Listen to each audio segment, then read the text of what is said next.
Hey guys, it's Lukian, and today I am going to be doing a review for Every Spiral of Fate by Tahereh Mafi. So this video is going to be spoiler filled, so I'm going to be talking about, the plot in detail, the characters, the writing, the world, all that fun stuff, but the beginning of it will be spoiler free, so I'll let you know when I move into spoilers, but I can't promise that even the beginning of this video will be spoiler-free for the first 3 books in the series, because this is the 4th book in the Woven Kingdom series. And the Woven Kingdom series is a YA fantasy series that is going to be 5 books total, so this is the penultimate installment, and the series follows a few different main characters, but the central protagonist, I would say, is a girl named Alize who lives in the kingdom of Ardunia, and in the first book she is disguising herself as a servant, but she knows, and she's been keeping a secret, that she is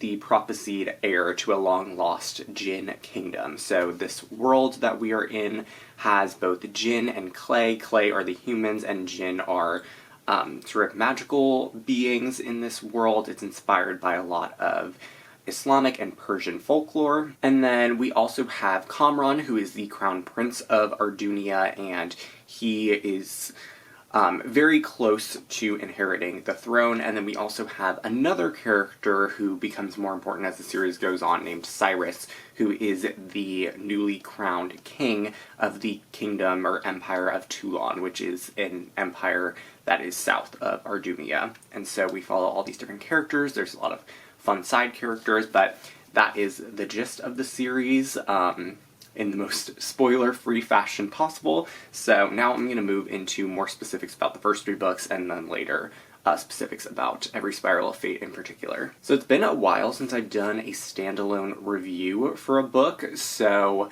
this is going to be interesting. I've done a lot of reading vlogs for books, which are basically like reviews, but I decided to do a specific review for this book after finishing it instead of doing a reading vlog as I was working my way through the book for a couple of reasons. One, I just ended up reading this book so fast. Like, I read it in pretty much 3 sittings, so I just got through it, so I went through it so quickly that it wouldn't have really been feasible to update in, like, after having read so much. And it was just easier to do a book review once I finished the entire story. And then also because I did not end up getting the physical copy of this book until, like, after I'd already gotten a bit of the way through it on ebook. So it was a whole thing, but I am very excited to talk about this book.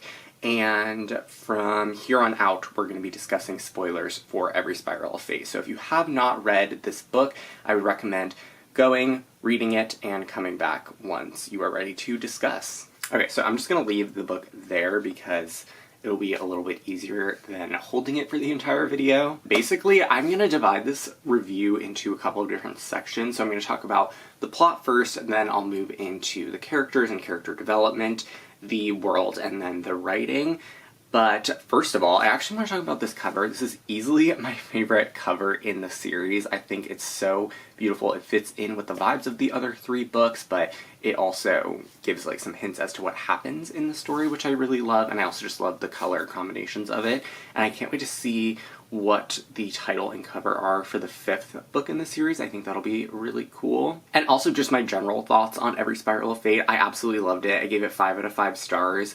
I think it's definitely my favorite book in the series thus far. If I had to rank them right now, I would probably say Every Spiral of Fate is my favorite, then maybe These Infinite Threads, then This Woven Kingdom, and then All This Twisted Glory. I mean, all of them are 5 out of 5 stars, regardless of, like, the position in which I ranked them, but I just think All This Twisted Glory, the reason it comes in 4th, is just because I think that one feels the most like a bridge book. There's just not a ton of plot development, and there's definitely important things that happen and, like, revelations in character development, but I think the other 3 books are just a little bit better. But Every Spiral of Fate was so good. Like, I literally read the first 20 chapters or so as an ebook, and then I got the book in the mail yesterday at like 4 p.m. I read from page like 130 to 3:15 or something, and then before I went to bed, I was like, okay, I'm just gonna read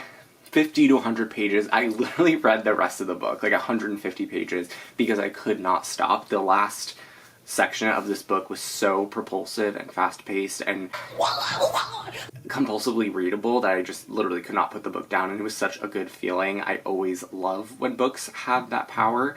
So yeah, this is absolutely a 5 out of 5 star read for me. Getting into the plot, this is definitely the most plot-heavy of the books. I think the first 3 definitely focused a lot on characters and setting up the world and the circumstances and everything, but this one, we have all that backstory, so now we can really get into the meat of things, and we have the beginning that is dedicated to Alizé and Cyrus's wedding, which I thought was really interesting. There's all this stuff with the aftermath of the blood oath, which I thought was very cool. It was not exactly as I was expecting, but I still enjoyed the way that that was presented and the way that Tahereh Mafi kind of established that aspect of the magic system. And then I thought it was also just really cool imagery with all the animals that were kind of swarming the palace in Toulon. I thought it was cool that they had like all the locusts and the spiders, and there was like the snow leopard. I just thought that was really interesting, so I definitely enjoyed that aspect of the plot as well. And then, so they get married, which I thought was such a cool scene with them like in the bubble, just the visuals of it and everything with the diviners and then the vows, and they go back and Dean ends up getting like poisoned and then stabbed, which was super unexpected, so they decide that they have to go immediately to Ardunia in search of the Aria Mountains, and so they do that. They end up getting, not intercepted, but confronted by enemy dragon riders, and Cyrus fights them off, and then we end up with Firuze, who is Kamran's mother, which I thought was interesting because she has not been in the series since book 1. So I liked that a lot. We got to see her. She's kind of this like kooky woman now who's doing like tea leaf readings. And so they're in these cabins. There's the only one bed trope with Alizé and Cyrus. And we get some interesting developments with their relationship. This romance is a very, very slow burn, which I'll get into when I talk about the characters, but we had that great scene with them. I think it's chapter 33. I keep seeing that on TikTok and stuff.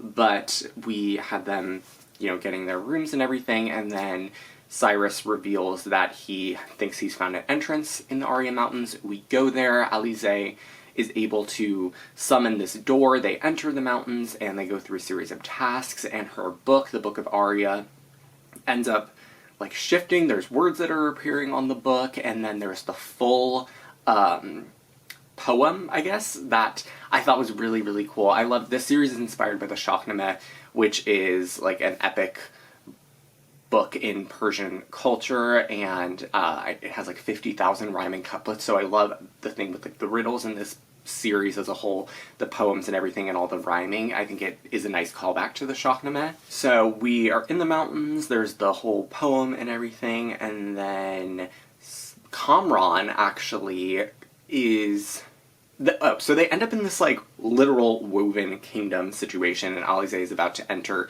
or head towards the castle where she's going to claim her powers, but then Kamran has this whole speech about Cyrus and how they shouldn't trust him and they don't know his true intentions, and that he might want to steal Alizé's power, and then Cyrus ends up like dying, and then Iblis takes over his body. He freezes Huda, Dean, Ahmed, Hazan, and Kamran in this paralysis, and then he and Alizé have this whole confrontation. She kills him, or like stabs him repeatedly, until he agrees to this bargain with her that he's going to leave Cyrus alone, he's going to leave Toulon alone, he's going to leave Cyrus's family alone. And it was just this epic, epic scene where Alizé is admitting that, yes, she has like a tender heart, she cares about people a lot, but she will do whatever it takes to protect her people and ensure their safety. And then Cyrus comes back, and the last line of the book is him thanking her for killing him. So that was pretty much the plot. I definitely missed some things because this book is almost 500 pages, but I thought, as I said, there's definitely the most plot progression in this installment. We get the most reveals. I didn't expect them to actually do the whole thing with the Aria Mountains in this installment. I thought that would be like the big thing in book 5, so I'll be interested to see what the finale entails and how the plot will move forward in that book.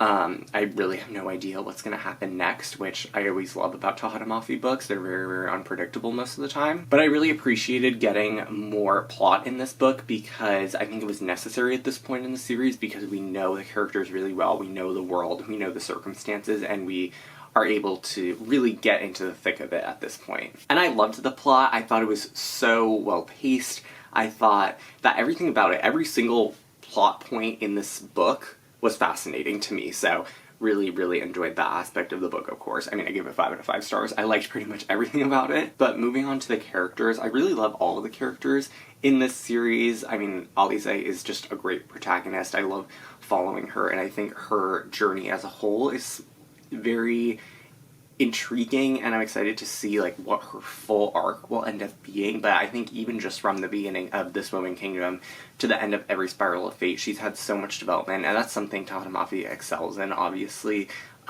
She just is so great at creating characters, and Alize has so much depth and so many different facets to her personality. She really feels like a real person. And then I think with Cyrus, I do enjoy him. He feels a bit more I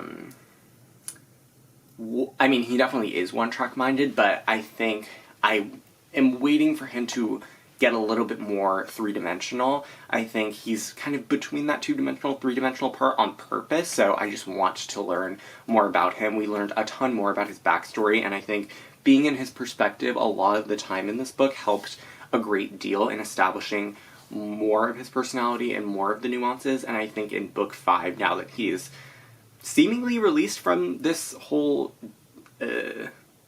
indebtedness to the devil, that he'll be a bit more dynamic, so we will see. But overall, I really enjoy him. Kamran, I know people hate Kamran, but I don't know, I kind of feel for him because he was the main character in book 1 and for most of book 2 as well. I mean, those 2 books, he had his POV like in great deal, and then the first half of All This Twisted Glory, he was in it for quite a bit, and he's still a main character, but I think, I don't know, it's interesting. He's very, very morally gray, and I think he makes a lot of great points sometimes. Other times he's pretty annoying, but I think it's all intentional, and we'll see what ends up happening with him by the end of the series.